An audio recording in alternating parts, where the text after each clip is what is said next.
ನಮ್ಮ ಇಲ್ಲಿ ಎಳಕನೂರು ಜೈಲಲ್ಲಿ ಜೈಲುವಾಸ ಮಾಡಿರ್ತಕ್ಕಂಥವ್ರಿಗೆ 10 ವರ್ಷ ಆ ಒಂದು ಜೈಲಿಗೆ ಹಾಕ್ಸಿದ್ದೀವಿ ಅಂತಕ್ಕಂಥ ಮಾತುಗಳನ್ನ ಮಾತಾಡಿದ್ದಾರೆ.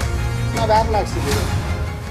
ಸಂಸದ ಸುಧಾಕರ್ ಅವರು ಕಳೆದ 10 ವರ್ಷಗಳ ಅವಧಿಯಲ್ಲಿ ಅಧಿಕಾರ ದುರುಪಯೋಗ ಮಾಡಿಕೊಂಡು ವಿರೋಧ ಪಕ್ಷದ ಕಾರ್ಯಕರ್ತರ ಮೇಲೆ ಪೊಲೀಸರ ಪ್ರಭಾವ ಬಳಸಿ ಅವರನ್ನು ಜೈಲಿಗಟ್ಟಿ ತಾಲೂಕಿನಲ್ಲಿ ನೆಮ್ಮದಿ ಹಾಳು ಮಾಡಿದ್ರು ಎಂಬ ಹೇಳಿಕೆ ವಿಚಾರವಾಗಿ ಮಾಜಿ ಜಿಲ್ಲಾ ಪಂಚಾಯಿತಿ ಅಧ್ಯಕ್ಷ ಪುರದಗಡ್ಡೆ ಮುನೇಗೌಡ ವಿರುದ್ಧ ಸಂಸದರ ಬೆಂಬಲಿಗರು ಚಿಕ್ಕಬಳ್ಳಾಪುರ ನಗರ ಸಂಸದರ ಗೃಹ ಕಚೇರಿಯಲ್ಲಿ ಸುದ್ದಿಗೋಷ್ಠಿ ನಡೆಸಿ ತಮ್ಮ ನಾಯಕರ ವಿರುದ್ಧ ಮಾತನಾಡಿದ್ರೆ ಹುಷಾರ್ ಎಂದು ಎಚ್ಚರಿಕೆ ನೀಡಿದರು. ಆದ್ರೆ ಇವತ್ತು 2.5 ವರ್ಷಗಳಿಂದ ಬಹುಶಃ ಯಾವುದೇ ಒಬ್ಬ ಕಾರ್ಯಕರ್ತನಿರ್ಬೋದು, ರಾಜಕಾರಣ ಬಂದ ರಾಜಕಾರಣ ಮಾಡಿರ್ಬೋದು, ಆದ್ರೆ ಒಬ್ಬ ಮುಖಂಡರಾಗ್ಬೋದು, ಒಬ್ಬ ಕಾರ್ಯಕರ್ತನಾಗ್ಲಿ ಜೈಲಲ್ಲಿಲ್ಲ. ಆದ್ರೆ ಹಿಂದೆ 10 ವರ್ಷಗಳಲ್ಲಿ ಬಹುಶಃ ಹೇಳ್ಬೇಕಂದ್ರೆ ನಮ್ಮ ಸ್ನೇಹಿತರೆಲ್ಲ 7-8 ಜನ ಜೈಲುಗಳಲ್ಲಿ ಇದ್ದಾರೆ. ಬಹುಶಃ 25ರಿಂದ 30 ಜನ ಜೈಲುಗಳಲ್ಲಿ 15 ದಿವಸ, ವಾರ 10 ದಿವಸ ಜೈಲುಗಳಲ್ಲಿ ಏನೋ ಹರಪ್ಪನ ಜೈಲಿಗೆ ಹೋಗಿರೋರು ಇದ್ದಾರೆ. ಮತ್ತೆ ನಮ್ಮ ಇಲ್ಲಿ ಎಳಕನೂರು ಜೈಲಲ್ಲಿ ಜೈಲುವಾಸ ಮಾಡಿರ್ತಕ್ಕಂಥವ್ರು 10 ವರ್ಷ. ಆ ಒಂದು ಸಂಸ್ಕೃತಿ ಈ ತಾಲೂಕಿನಲ್ಲಿ ಇತ್ತು. ಅಷ್ಟೊಂದು ದೇಶದ ರಾಜಕಾರಣ ನಡೀತಾ ಇತ್ತು. ಪ್ರತಿಯೊಂದು ಹಲವಾರು ಯೋಜನೆಗೆ ಇಟ್ಕೊಂಡು 10 ವರ್ಷದಾಗೆ ಕೇವಲ 13ರಿಂದ 18 ಸಿದ್ದರಾಮಣ್ಣವ್ರ ಸರ್ಕಾರದಾಗೆ CM ಆಗಿರ್ತಕ್ಕಂಥವ್ರು 13 ಸಾರಿ ಭೇಟಿ ಕೊಟ್ಟರು. 13 ಸಾರಿ ಭೇಟಿ ಕೊಟ್ಟು ಒಂದಾಗ ಒಂದು ಕಾರ್ಯಕ್ರಮವನ್ನು ನಮ್ಮ ತಾಲೂಕಿಗೆ ಕೊಟ್ಟು ಹೋಗಿದ್ದಾರೆ. ತಮ್ಮೆಗರಿಗೂ ಗೊತ್ತಿದೆ ಎಷ್ಟೊಂದು ಅಭಿವೃದ್ಧಿ ಆಗಿದೆ ಅಂತಕ್ಕಂಥದ್ದು ಕಣ್ಣು ಮುಂದೆ ಇವತ್ತು ಕಾಣಿಸ್ತಾ ಇದೆ. ಇವತ್ತು ಗೌರಿಬಿದನೂರು ರಸ್ತೆ ಸುಮಾರು 400-500 ಕೋಟಿ ರೂಪಾಯಿ ರಸ್ತೆ ಇವತ್ತು ಕಡಿಮೆ ಹೋದರೆ ನಾವು ಧರ್ಮಸ್ಥಳದಾಗ ಈಗ ಚಿಕ್ಕಮಗಳೂರು ಘಾಟಾಗಿ ಹೋಗ್ತಕ್ಕಂಥ ವಾತಾವರಣವನ್ನು ಸೃಷ್ಟಿಯಾಗುತ್ತೆ. ಈ ರೀತಿ ಅನೇಕ ಅಭಿವೃದ್ಧಿ ಕೆಲಸಗಳನ್ನು ನಮ್ಮ ನಾಯಕರು ಮಾಡ್ಕೊಂಬಂದಿದ್ದಾರೆ. ಮುನೇಗೌಡರು ಹೇಳಿದ್ರು, ಇದುವರೆಗೂ ಎಷ್ಟೋ ಜನ MLA ಆದರು, ಆದರೆ ಹಿಂದೆ 10 ವರ್ಷದಾಗೆ ಹಲವಾರು ಜನ ಜೈಲಿಗೆ ಸೇರಿದ್ರು, ಕೇಸಿಗೆ ಹಾಕ್ಸಿದ್ರು, ಅದು ಇದು ಅಂತಕ್ಕಂಥ ಮಾತುಗಳನ್ನು ಮಾತಾಡಿದ್ದಾರೆ. ಮುನೇಗೌಡರು ಅವರ ಹಿನ್ನೆಲೆ ಬಚ್ಚೇಗೌಡರು ಶಾಸಕರಾಗಿರಬೇಕಾಗಿದ್ದರೆ ಅವ್ರ ಜೊತೆನೇ ಜಿಲ್ಲಾ ಪಂಚಾಯತಿ ಸದಸ್ಯರಾದರು, ಅಧ್ಯಕ್ಷರಾದರು. ಅವರ ಅಧಿಕಾರ ಮುಗ್ದಿದ ತಕ್ಷಣವೇ ಕಾಂಗ್ರೆಸ್ ಪಕ್ಷಕ್ಕೆ ಸೇರಿಕೊಂಡ್ರು.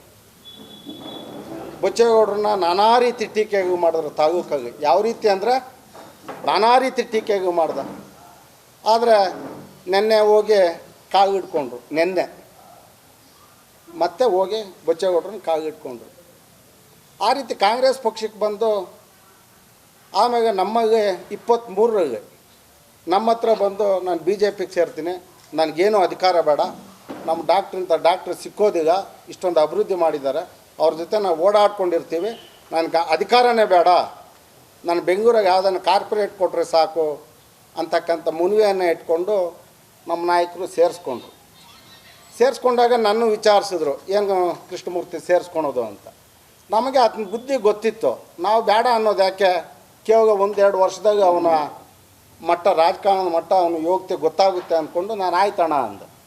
ಆದರೆ ನಮ್ಮ BJPಗೆ ಬಂದು 2 ವರ್ಷದಾಗೆ ಈಗ ಗುಂಪುಗಾರಿಕೆಯನ್ನು ಮಾಡ್ದೆ. ಸ್ಥಳೀಯ ಮಾಡಿದಾಗ ದಿಬ್ಬೂರು ಪಂಚಾಯತಿನಾಗೆ ನಾನು ರಾಜಕಾರಣದ ಮಾಡೋದೀಗ ಅಂತ ಮಾತು ಕೊಟ್ಟವನು ಗ್ರಾಮ ಪಂಚಾಯತಿ ಚುನಾವಣೆಗೆ ಪಕ್ಷದ ವಿರೋಧ ಚಟುವಟಿಕೆ ಮಾಡ್ದೆ. VSSನಾಗೆ ಕಾಂಗ್ರೆಸ್ನವ್ರ ಜೊತೆ ಸೇರಿ ಮೈತ್ರಿ ಚುನಾವಣೆ ಮಾಡಿದ್ರು.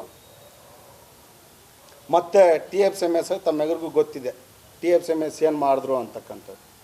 ಆಮೇಲೆ TFCMS ಮಾಡಿದಾಗ ನಾವು ನಮ್ಮ ಮುಖಂಡರಾಗ ಅವ್ರನ್ನ ಪಕ್ಷದಿಂದ ಹೊರ ಹಾಕಬೇಕು ಅಂತ ನಮ್ಮ ನಾಯಕರಾಗಿ ಮನವಿ ಮಾಡಿದೆ. ನಮ್ಮ ನಾಯಕರು ಒಪ್ಕೊಂಡು ಆವಾಗಿಂದ TFCMSನಾಗೆ ಬಿಟ್ಟರು. ಬಿಟ್ಟಾಗ DCC ಬ್ಯಾಂಕ್ ಬಂತು. DCC ಬ್ಯಾಂಕ್ ಚುನಾವಣೆ ಏನಾಗ ಆಯಿತು ತಮ್ಮೆಲ್ಲರಿಗೂ ಗೊತ್ತಿದೆ. ಇವತ್ತು ನಾವು 10 ವರ್ಷದಾಗೆ ಜೈಲಿಗೆ ಹಾಕ್ಸಿದ್ದೀವಿ ಅಂತಕ್ಕಂಥ ಮಾತುಗಳನ್ನು ಮಾತಾಡಿದ್ದಾರೆ. ನಾವು ಯಾರನ್ನ ಹಾಕ್ಸಿದ್ದೀವಿ? ನಮ್ಮ ನಾಯಕರು ಇದುವರೆಗೂ 10 ವರ್ಷದಾಗೆ ವಿನಾಕಾರಣವಾಗಿ ಯಾರ ಮೇಗೂ ಕೇಸ್ ಬುಕ್ ಮಾಡಿಸಿಗ ಒಳಗಡೆ ಹಾಕ್ಸಿಗ. ಕೆಲವು ಮುಖಂಡರು ಒತ್ತಡದಿಂದ ಆಗಿರ್ಬೋದು, ಕೆಲವು ಮುಖಂಡರು ಕಾರಣಾಂತರದಿಂದ ಅವರ ವೈಯಕ್ತಿಕವಾಗಿ ಕೇಸಿಗೆ ಹಾಕಿಸಿ ಮಾಡಿದ್ದಾರೆ ಹೊರತು ನಮ್ಮ ನಾಯಕರಂತೂ ಅಂಥ ಕೆಲಸ ಮಾಡೇ ಈಗ. ಇನ್ನು ಕಳೆದ ಸೋಮವಾರ ಪೇರೆಸಂದ್ರ ಗ್ರಾಮದಲ್ಲಿ ಲೋಕೋಪಯೋಗಿ ಇಲಾಖೆಯಿಂದ ರಸ್ತೆ ಅಭಿವೃದ್ಧಿ ಕಾಮಗಾರಿ ಗುದ್ದಲಿ ಪೂಜೆ ಕಾರ್ಯಕ್ರಮ ಆಯೋಜಿಸಿದ್ದರು. ಇದೇ ವೇಳೆ ಮಾಜಿ ಜಿಲ್ಲಾ ಪಂಚಾಯಿತಿ ಅಧ್ಯಕ್ಷ ಪುರದಗಡ್ಡೆ ಮುನೇಗೌಡ ಶಾಸಕ ಪ್ರದೀಪ್ ಈಶ್ವರ್ ಜೊತೆ ವೇದಿಕೆ ಹಂಚಿಕೊಂಡು ಶಾಸಕರ ಮುಂದೆಯೇ ಸಂಸದ ಸುಧಾಕರ್ ವಿರುದ್ಧ ವಾಗ್ದಾಳಿ ನಡೆಸಿದರು. ಒಟ್ನಲ್ಲಿ ಕಾಂಗ್ರೆಸ್ ಹಾಗೂ ಬಿಜೆಪಿ ಹೆಸರಿನಲ್ಲಿ ಮುಖಂಡರ ಟಾಕ್ ವಾರ್ ಶುರುವಾಗಿದ್ದು, ಅತ್ತ ಕಡೆಯಿಂದ ಮುನೇಗೌಡ ಟೀಕೆಗೆ ಇತ್ತ ಕಡೆಯಿಂದ ಮರಳುಕುಂಟೆ ಕೃಷ್ಣಮೂರ್ತಿ ಅವರು ತಿರುಗೇಟು ನೀಡಿದ್ದಾರೆ. ಇದು ಜಿಲ್ಲಾ ಪಂಚಾಯತ್ ಹಾಗೂ ತಾಲೂಕು ಪಂಚಾಯತ್ ಚುನಾವಣೆಗೆ ಪ್ರಚಾರದ ಗಿಮಿಕ್ಕೋ ಅಥವಾ ಪಕ್ಷದೊಳಗೆ ಸ್ಥಾನ ಭದ್ರಪಡಿಸಿಕೊಳ್ಳುವ ತಂತ್ರವೋ ಕಾದು ನೋಡಬೇಕಿದೆ. Thoudanahalli Ramesh, CTV news, Chikkaballapur. ನಮ್ಮ ಇಲ್ಲಿ ಜೈಲಲ್ಲಿ ಜೈಲುವಾಸ ಮಾಡಿರ್ತಕ್ಕಂಥವ್ರಿಗೆ 10 ವರ್ಷ ಆ ಒಂದು ಹಾಕ್ಸಿದ್ದೀವಿ ಅಂತಕ್ಕಂಥ ಮಾತುಗಳನ್ನ ಮಾತಾಡಿದ್ದಾರೆ. ನಾವು ಯಾರನ್ನ ಹಾಕ್ಸಿದ್ದೀವಿ?